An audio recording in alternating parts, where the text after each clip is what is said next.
लेकिन एक दिन अकस्मात ऐसा हुआ कि गोकुल में गर्गाचार्य जी पधारे और गर्गाचार्य जी यादवों के यदुवंश के पुरोहित हैं,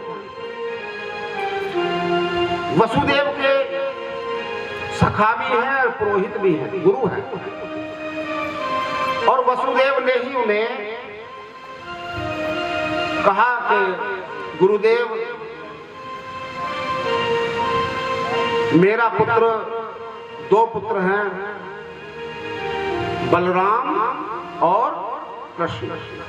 बलराम 1 वर्ष बड़े हैं, रोहिणी के पुत्र हैं। रोहिणी भी वसुदेव जी की पत्नी है। हमने बताया कि 13 पत्नियां हैं वसुदेव जी। देवकी ही 7वीं बहन है, सगी तो बहन 7 देवकी हैं और 6 और हैं। गर्ग पुरोहितो राजन यदुनाम सुमहातपा ब्रजम जगाम नंदस्य वसुदेव प्रचोदिते। एक बार गर्ग गोकुल में आए और गर्ग को देखा। नंद बाबा ने तो उनके चरण वंदना की, आओ महाराज आओ, आपके दर्शन हो गए, हमारा अहो भाग्य है। उन्हें उचित आसन दिया और कहा कि आप भले पधारे, मैं तो अपने पुत्रों का नामकरण करना ही भूल गया, कृपया आप मेरे पुत्रों का नामकरण कर दीजिए। नंद बाबा ने कहा, त्वम ही ब्रह्म विदाम श्रेष्ठ संस्कारान कर्तुर्महसी बालयोर नर्योर नराणाम जन्मना ब्राह्मणो गुरु। आप तो श्रेष्ठ ब्रह्मविद हैं, संस्कार कीजिए महाराज। बालयोर नया नराम जन्मना ब्राह्मणों, ब्राह्मण तो जन्म से ही गुरु होते हैं। आप मेरे बच्चों का नामकरण संस्कार कर दीजिए। गर्ग महात्मा ने कहा कि भाई कर तो देते, पर आपको मालूम है कि कंस को ये आशंका है कि आकाशवाणी झूठी नहीं हो सकती कि देवकी का 8वां पुत्र तेरा काल बनेगा और 8वां पुत्र कन्या हुई है। हो सकता है देवताओं ने कोई षड्यंत्र किया हो और पुत्र देवकी का कहीं पहुंचा दिया हो। अगर हमने इन बच्चों का नामकरण किया तो कंस को पूरा शक हो जाएगा, क्योंकि गर्गाचार्य नंद बाबा के यहाँ नामकरण करने गए क्यों? वो तो यादवों के गुरु हैं।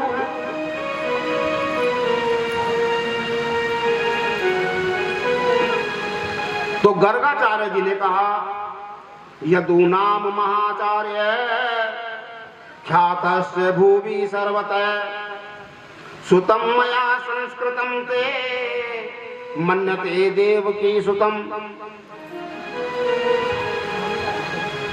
मैं तो यादवों का आचार्य हूँ, सभी जानते हैं, ख्याति है मेरी। सुतम मया संस्कृतम ते, अगर मेरे द्वारा तुम्हारे पुत्र का संस्कार हुआ, ते मन्यते देवकी सुतम, ते उसको पूरा विश्वास हो जाएगा कि ये देवकी का ही पुत्र है। इसलिए कृपया मेरे हाथ से इनका नामकरण संस्कार मत कराओ। नंद बाबा बोले, पंडित जी कैसी बातें कर रहे हो, आप जैसा महात्मा पंडित मिल जाए, और रही बात पता चलने की तो पता ना है चलने दूंगा। ब्रज भाषा, अब हमारे तो ब्रज भाषा का अभ्यास नहीं है, लेकिन नंद बाबा तो ब्रज भाषा ही बोलते हैं। कि आपको तो मालूम है पंडित जी, मेरे पास 9 लाख गायें हैं, 2 लाख तो दान कर चुका हूं, 7 लाख अब भी हैं। इतनी बड़ी गौशालाएं हैं कि वहां किसी को पता ही नहीं चलेगा।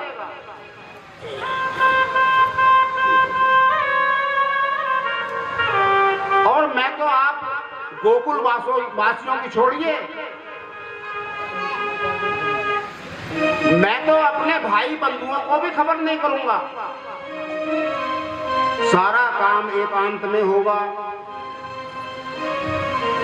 ए लक्षितो अस्मिन रहसी माम के रपी गो ब्रजे। देखो ब्रज का जो अर्थ है, ब्रज आप समझते होंगे, ब्रज किसी स्थान का नाम है। ब्रज का शुद्ध अर्थ है बाड़ा। बाड़ा काहे का? जहां गायें बंधती हैं उसी को ब्रज कहा जाता है।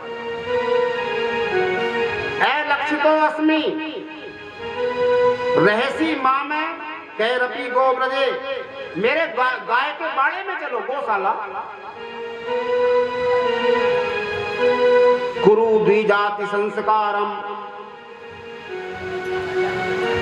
द्विजाति संस्कार करो। स्वस्ति वाचन पूर्वकम,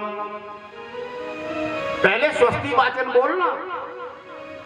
इसका अर्थ ये है, नंद बाबा के घर अनुष्ठान होते रहते थे। हाँ, ये बात अवश्य है कि गर्ग महामुनि नहीं आए होंगे, इसलिए अपने घरों में अनुष्ठान कराते रहना चाहिए। जिन घरों में अनुष्ठान होते रहते हैं वहां से लक्ष्मी छोड़कर कभी नहीं जाती। हमारे देश का मारवाड़ी समाज इसका प्रत्यक्ष उदाहरण है। मारवाड़ियों के घर में से ब्राह्मण नहीं जाता। कभी कोई अनुष्ठान होता ही रहता है, इसलिए उनके यहाँ लक्ष्मी सदैव निवास करती है। गर्गाचार्य जी ने कहा, ठीक है, आप कह रहे हैं नामकरण करते हैं, गौशाला में गए। गौशाला वह स्थान है कि जहां किसी शुद्धिकरण पवित्रीकरण करने की भी आवश्यकता नहीं होती।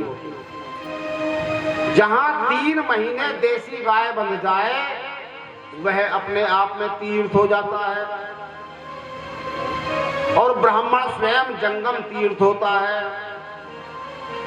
जहां भगवान का नाम ले लिया जाए